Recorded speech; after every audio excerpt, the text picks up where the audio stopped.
When I'm talking about trauma or pain to power in some of my workshops and speaking, I talk about the first one, which is the fact that part of you existed in your grandmother. The theory is for every female unborn child in a womb, they have all the eggs they're going to have to produce a child. So imagine if your grandmother was going through hell, whether, she was in a part of a world that was experiencing war and she had all this stress. There is something that goes through to you. So there's a possibility you were born already with some predisposition, either social anxiety, elements of depression. And if you're predisposed to that and then something traumatic happens in your life, it might be a bit more challenging for you. But here's the thing, if we knew that, just finding out the history of your life without going down this really destructive rabbit hole, but if you knew that, you might actually just care for yourself differently. You might actually find strength, because in looking for that intergenerational trauma, also look for the intergenerational wisdom. Who are the badasses in your family? Because then you can pick up on that. This is episode 103.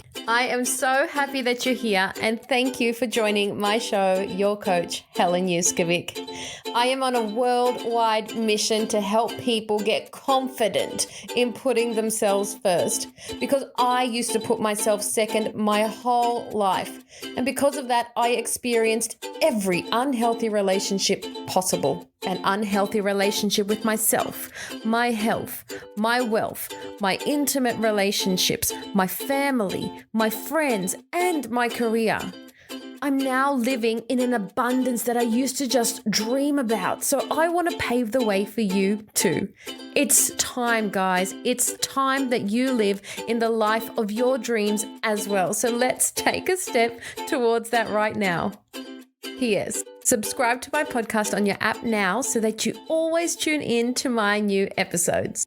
All right, we're back on the show with the beautiful Yemi. She's got great hair. I've covered my hair with my hat, and I'm so excited to have her on the show. I feel like I've been trying to get her on the show for the last few months of my life, and we're finally here. She's one of the busiest people that I know, and we were just catching up because, funny story, I met Yemi when I was a personal trainer at F45, and this woman used to just motivate me so much. Every time I used to see her, I was like, go Yemi. I didn't even have to say it though, because she was just a go-getter, and it's a true testament to your character, Yemi, because I learned so much about people as a coach with how they train and their ethic when it comes to training. So the minute I saw you, I was like, this woman is fierce. She is unstoppable. And that little part of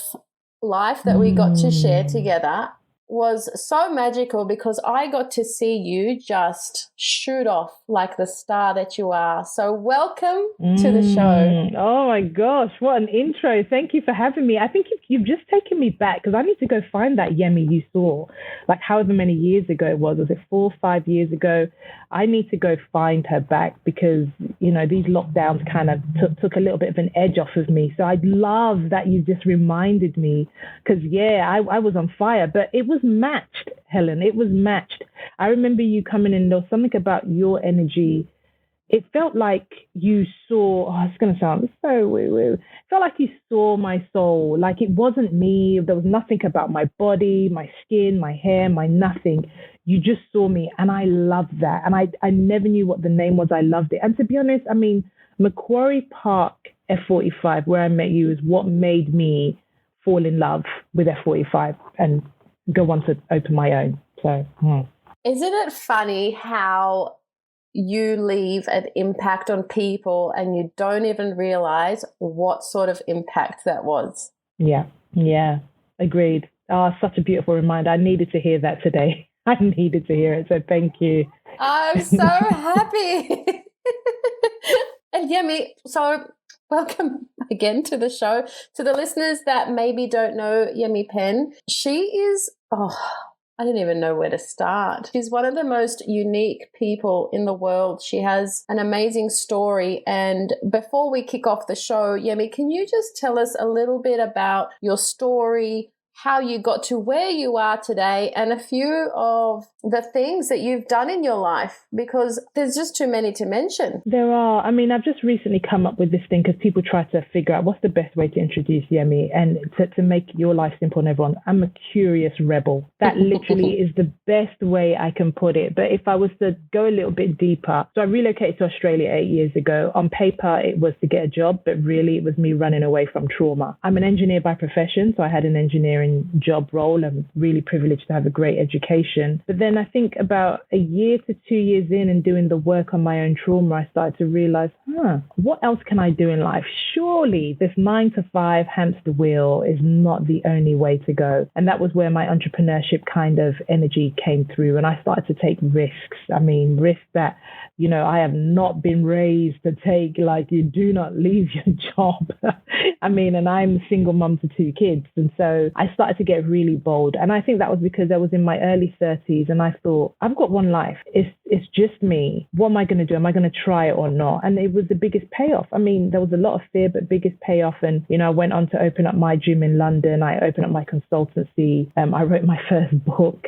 I decided to start making documentaries and got shortlisted for film awards and invited for TEDx, invited to Jack Canfield's house in Santa Barbara. It went nuts, to be honest. But look, that wasn't without the work. So it sounds all hunky-dory. And I'm now in a different phase of life again. I've literally just got back from Saudi Arabia. So there's a lot of jet lag in case I start gibbering. But just really, being a curious rebel about everything, saying, being grateful for where I am, but actually also saying, what else is there? What don't I know? What can I look at differently? And the results have been delicious, is the best way to describe it. I love that. You've been so inspiring. I'm so happy that I've stayed connected on your social so that I can watch your journey, because sometimes when I go to F45, I'll be like, do you know what Yemi's up to? Do you know that she's been doing this and she's been doing that? Because, when you're a trainer, you sort of get close to your clients, and, when you leave, it's heartbreaking for us. But you did mention trauma just before, and for those of you that haven't heard Yemi's TEDx talk, I'll put it in the show notes because it's so, it pierces like through your soul. And I remember my assistant, she was working with you to help book this appointment in, and she was like, so I had to listen to Yemi's TEDx talk, and she's like, oh my God.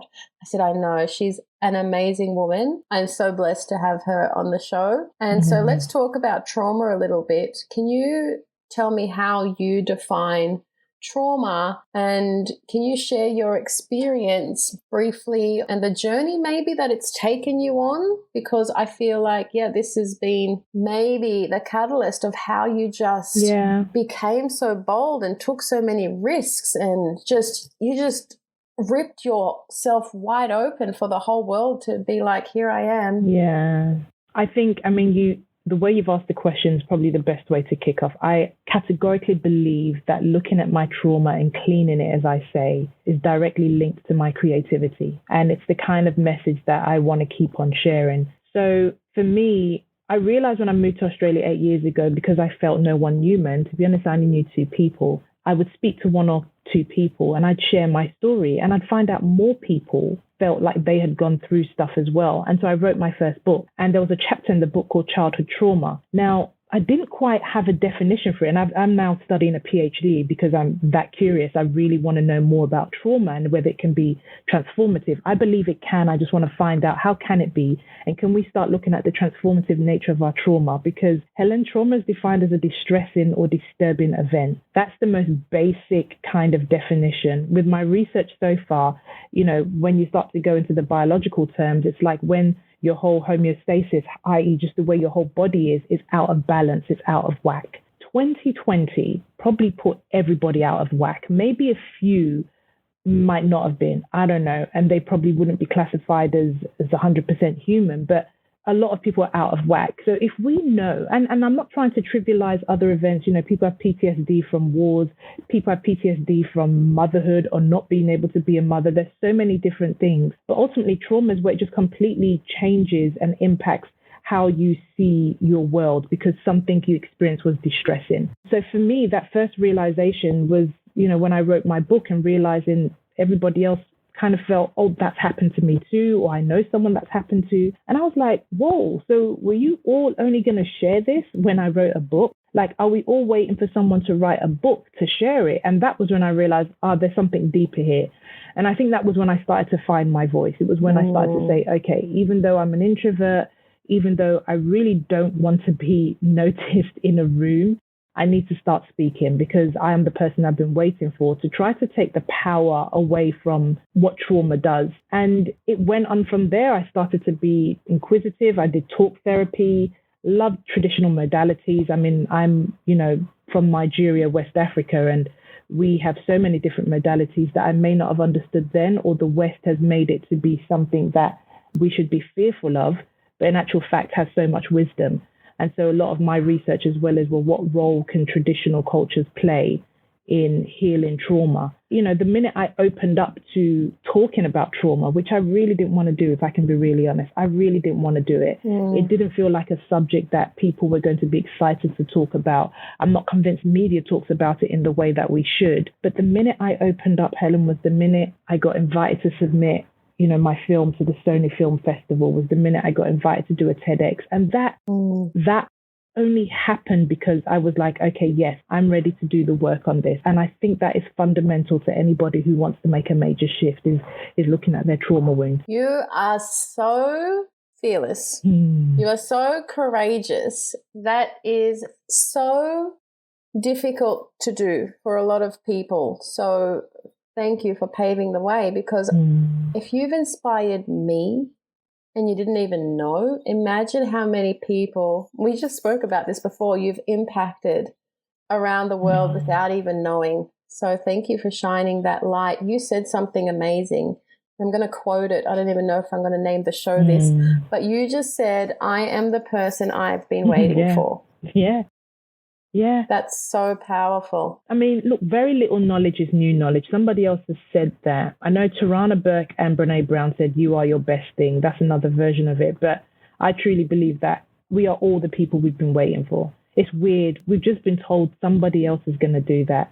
And I don't know whether that's to do with our own worthiness, but my goodness, you are what you are looking for. And dare I say it, if you have experienced trauma of any kind, it's more than likely your superpower once you start healing it. And it's not very easy to accept that when you're in the trauma, in the pain, and I get that. Yes. But the minute you've got time to look at it, it's probably linked to your superpower. Yemi, it's time for your first curveball. Are you ready to play? Oh, gosh, you ain't playing. Yeah, let's go. Let me drink some water. So I didn't tell Yemi about this, guys. So Yemi, your first curveball, it's very easy, is can you tell us, the listeners here around the world, just a little bit about something you feel they wouldn't know about you? Something I feel they wouldn't know about me. The funny thing is, I say this every now and again, but it depends on if they've listened to the 1,000 interviews I've done. I can't ride a bike. No way. Helen just almost spat her coffee out. Wow. Yeah, I cannot ride a bike. To the world, one of the most basic things, I have a half decent singing voice. I've sang at a few weddings, funerals. And someone said on my Insta, I said, Yemi, what is it you can't do? I said, mate. Ride a bike. When they were getting right. So I needed to be great at everything else. Yeah, it's funny. Even though I'm an engineer, my brain is not happy with the fact that there's only two wheels. So that's so interesting. I can't roll a blade or ice skate. Yeah, I wouldn't even dare try that. Oh, you can't do that either. I wouldn't even try. If I'm not getting on a bicycle, why am I getting on a blade? That's mental. I love it. All right, let's get back on track, Yemi. There might be a few other curveballs coming up. All right. Back to trauma. How can trauma affect someone? So there might be people listening and you might have just set off a trigger to be like, whoa, actually, yeah, I do have trauma and I do see the world from a lens because of my trauma. And maybe if I didn't have that trauma, I'd see the world differently. How does it affect someone and how did it affect you? And did you have any support systems? Yeah, quite a few questions there, so do remind me in case I forget. A couple of weeks ago, I was at Melbourne. It was the International Childhood Trauma Conference, and there was firstly, I didn't realize there were so many people, frontline workers, and a gentleman, Lou Cozzolino from the States, explained that when we ignore trauma, it can come in many different ways, and I've seen this in some of the conferences or workshops I've held. The body keeps the score. There's a book, Bessel van der Kolk. It keeps the score. So, and I'm not going to suggest this is everybody. For some of us, it could be weight gain. For some of us, it could be skin condition. For some of us, it could be actual ailments. For me, I have a rotator cuff injury, which I think I had as way back then. But what happens when I'm triggered, some sort of trauma response, is that right shoulder starts to hurt more than anywhere else in my body. I take it as a signal. The minute I feel it, it's like, Yemi, something is up. So let your body that has kept the score kind of do some of the work for you. And that's why I'm so grateful for my body, whether she puts on weight or she loses it, because she is telling me what is up. She is my signal and tells me. And so the minute my right shoulder's hurting, I'm thinking, what just happened? Why is that bothering me? And it can be something as simple as, I just had an argument with my partner. But here's the other thing. I'm radically honest. And that has helped me go a long way and invite people to be themselves. I'm radically honest with myself. So my shoulder hurting has come from an argument. What is it I'm really fearful of? And it might be abandonment. Does this argument mean that this relationship isn't going to work? Now, I've managed to do the work really quickly, and that's what cleaning my traumas allowed me to do, is to figure out what triggers me. But there are so many symptoms that would show. I had a gentleman who came up to me. I had an event in Byron last year, and he'd explained that he'd had these rashes literally on his back. And he sadly had also experienced the kind of trauma I did as a child, which was child sexual abuse. And it was only until he started talking about it that rash actually left. So for some of us, it really is that clear. And it's not to panic you, but to realize that if you just acknowledge it, find that safe place to just acknowledge it, it makes a difference. I now do different things. I mean, I do tapping, emotional freedom technique, or tapping as some people call it. There's something in repetitive movements that's extremely powerful for healing trauma in the now. So if I'm nervous and I'm going on stage, sometimes I just start with the tapping, just either of my own fingers or on my face if there's no one around. You know, I go back to my ancestors. Slavery, humming and singing was necessary. It used to be the vibration that would soothe, that same vibration people have in their mantras. So there are so many things that we don't have to go to necessarily therapy for, but can soothe you in the moment you're triggered with trauma. Because to be triggered means you're just reminded of what you went through. It doesn't mean that you're going through what you went through again. It's the reminder. And we want to do the work so that we feel safe in those moments every time. And I've given a few. Dancing is another one of mine. That's just ecstasy. I've seen you dance on your socials. Yeah, right. Yeah, you do. I have to. And I get the kids involved as well. So yeah, the body does usually tell you. Your mind, if you're really open and radically honest, that there are things you can do immediately to just soothe it until you can find someone who can help you manage it for the long run. I love everything that you just said, because I actually have a book, and it is about the body, and whatever you're feeling may represent something that you might be going through. And there was a time where I actually lost my eyesight, and one of my mentors was like, Helen, is there anything you're not seeing clearly in your life right now? Wow. And I said, yeah, I've made 2 big decisions, so maybe I'll just pull back on those. So I reversed those decisions, and then my eyesight started coming back a few months later. And then there was just a time recently where I got alopecia, so an autoimmune disease. And then I looked up what alopecia means, feeling unattractive and stress. And I was like, do I feel unattractive? Yes, I have been feeling unattractive and a little bit overweight because it was lockdown. I wasn't fitting into my clothes right. And it was just like, okay, so my body's trying to preserve some energy, so it's going to take my hair. So how can I give it back, this energy now? And so I do believe that the body does keep score, and I'm so happy that you said that. And talking about that, right, with trauma and all the things that you go through, how do you stay sane? How did you have any support systems? Was there anyone there to keep you safe? Like, even when you got out of your trauma, how were you supported? I definitely believe we've all had more than one traumatic event, and sometimes the most trivial one can be the one that has the biggest impact. And that's why when people watch my TED Talk, I get a bit cheeky about the fact that we try to compare our traumas. The one that I think has been the catalyst for the work I'm doing was me as a child. So as a child, I would have gone and spoken to a few people, but nothing happened because, my uncle kept on coming around. As I've grown up, I've built systems. I have friends who listen. I did have this unhealthy habit. For me, it was unhealthy, of having partners and telling them. And now in hindsight, I think I was telling them because I just wanted to be heard.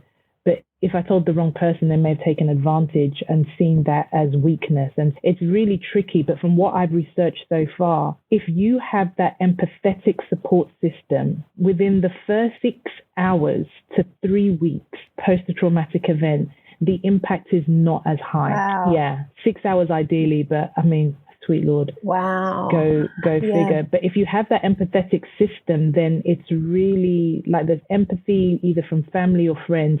It makes a huge difference. So, one of the psychologists in my last documentary, Kerry Howard, she talks about preventative measures, which I still don't understand, but I get it now. If we can get to things within those first 6 hours to 3 weeks max, it makes a huge difference. I have a support system now. I've got a spiritual coach. I've got friends that I catch up with every week. We just do 5-minute catch-ups because life is busy. And what it means is I speak it out. I don't let things have the weight to hold me down anymore. And my partner, who I love dearly, we're always having conversations about life. So that definitely helps. And it's one of my desires to build retreat where people can go for Alcohol's Anonymous, but they can actually just go to look at trauma. I know, girl. I feel a collaboration coming. Talk to you about that.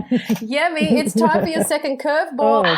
Are you ready to play? Oh, yes. Go on. Hit me with it. What is your favorite form of self-care? Oh, I was going to think of this really great answer, but I get these downloads, and my favorite form is escapism. Escapism was also my defense mechanism, but I love to book hotels anywhere in the world, maybe sometimes just for a weekend. Yeah, sometimes I need to be taken out of my environment somewhere else. And once again, creativity, I love it. And then look, if there's a spa or massage afterwards, great. Then it's just time and it's alone time. Like no partner, no kids, just me. You sound like my soul sister. And you said something before, was it Curious Rebel? What did you call yourself? Yeah, a curious rebel. I call myself a spiritual gangster. I love it.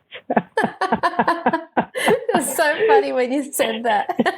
Yemi, how come some people are able to heal and move forward and some people just cannot let go? Yeah. How did you heal, and what can you offer to those people listening who just can't seem to let go of their trauma, no matter what they do? Yeah, there's so many factors, Helen, and I want whoever's listening to firstly just be kind to yourself. We are all so very different. When I'm talking about trauma or pain to power in some of my workshops and speaking, I talk about the first one, which is the fact that part of you existed in your grandmother. The theory is for every female fetus or, unborn child in a womb, they have all the eggs they're going to have to produce a child. So there's some form of you existing. So imagine if your grandmother was going through hell, whether, she was in a part of a world that was experiencing war and she had all this stress. There is something that goes through to you. So there's a possibility you were born already with some predisposition, either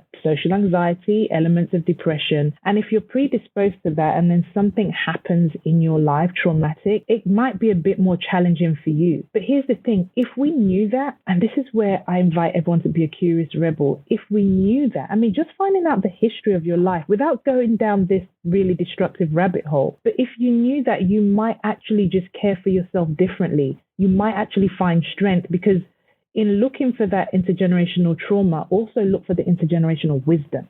Who are the badasses in your family? Because then you can pick up on that. I think for me, without knowing it until you've just asked, there is some intergenerational wisdom. There are matriarchs who would have gone through major challenges, and I tap into that. when I moved over to Australia and people saying, Yemi, you're going to be the only person there with dark skin and, referring to Australia as racist and so many things that could have made me not show up. And I remember thinking, but hold up, there are people who did not speak English. They were on boats. They came over, regardless of skin color, they came over and they made it work. So what can I tap into that? So for those who do feel helpless, just sometimes find the other person, either in your family or people who are famous, who go and read their story and tap into some of that wisdom. And it's work. It's a muscle. It's like going to the gym. We can't keep fit by going to the gym once. I think we will struggle to be mentally strong when going through trauma to just assume it's a one-time event. It's continuous. And that's what I've done. What's that thing that you have to allow you to keep moving forward? A bit of hope and my why. I have two wonderful kids, genuinely the best kids I could ask for, considering I'm still trying to figure my own shit out. But then there are times I think, oh my gosh, this is hard. I'm still trying to figure my stuff out. How am I meant to hold the space for two human beings? And so the minute I find myself going down that spiral, I come back to my why and think of the moments when there's pure joy. The moment when my son comes in and he says, oh my gosh, I saved this goal, or my daughter comes in and says, Mom, I did really well in math, even though I didn't think. Those joyful moments come back to my why.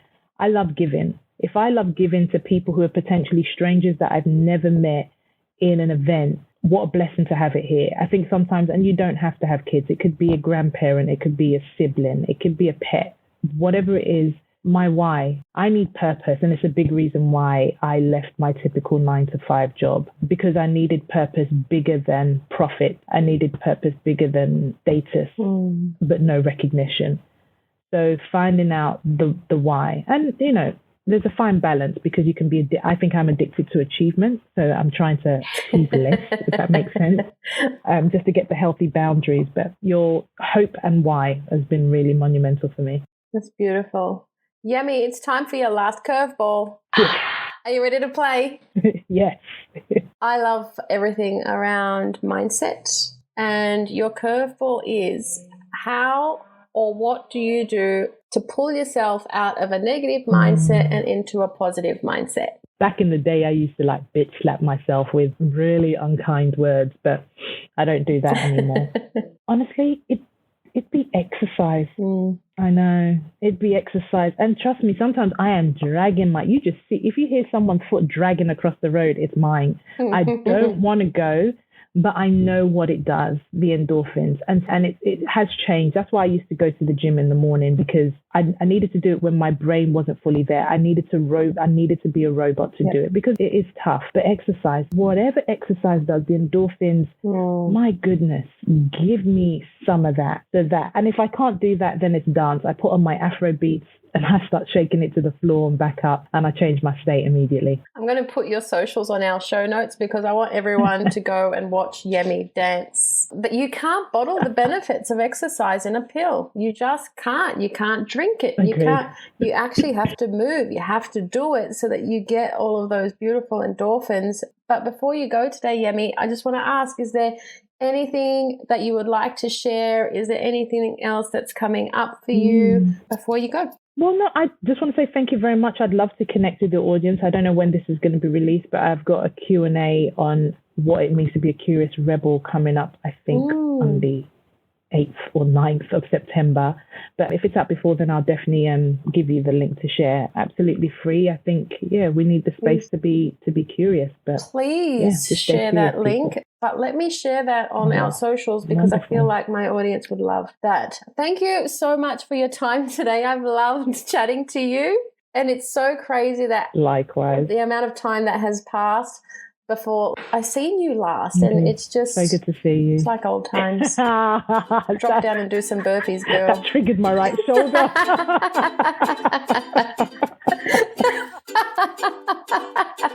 Thank you so much for your time today, Yemi. Thank you times infinity for spending time with me. It really means a lot. Putting yourself first will really help escalate your goals, your dreams, and I love being on the journey with you. So make sure you come and tell me on my Instagram at Whole Health, which is HOL _health and comment below this podcast photo to share your thoughts on my show today. And if you enjoyed it, please leave me a 5-star review on iTunes or Spotify so that I can keep bringing amazing value to you.